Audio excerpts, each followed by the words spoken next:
না, আমি কালকেই ওনার বাবার সঙ্গে কথা বলেছি। ওনার বাবা বিচার চেয়েছেন। জঘন্যতম ঘটনা, সিট গঠন হয়েছে, পরিবারের পক্ষ থেকে 4 জনের বিরুদ্ধে অভিযোগ দেওয়া হয়েছিল, 2 জনকে গ্রেপ্তার করা হয়েছে, 3 জনকে ডিটেন্ট করা হয়েছে, যাদের সঙ্গে পলাতক 2 আসামির ফোনে কথোপকথন পেয়েছে পুলিশ। পুরো আইজির নেতৃত্বে পুলিশ, এসটিএফ সবাই কাজ করছেন।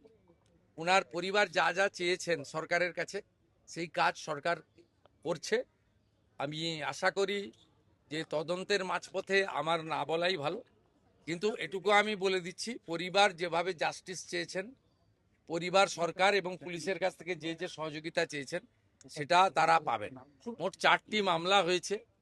একটি এই জঘন্যতম অপরাধের মামলা ছাড়া আরো 3টি মামলা হয়েছে। সম্ভবত আমি এখনই বলবো না, আমি কাউকে ক্লিয়ারেন্স দিতে চাই না, পুলিশ বলবে। যেটা মব লিঞ্চিং হয়েছে, এর পিছনে একটা কমিউনাল অ্যাঙ্গেল ছিল। রেল লাইনে যেভাবে রেলপথকে উপড়ানো হয়েছে, আমাদের অতীত ইতিহাস মনে পড়ছে। 2019-এর সিএ বিরোধী আন্দোলন বা কিছুদিন আগে ওয়াকফ অ্যামেন্ডমেন্ট বিরোধী আন্দোলন।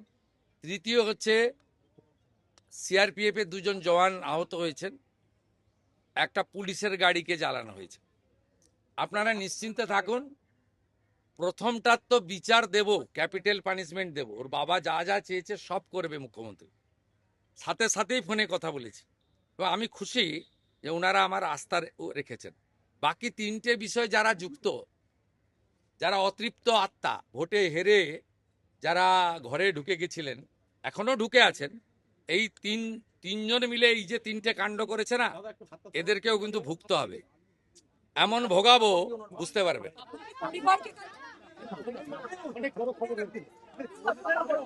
দাঁড়িয়ে থাকুন।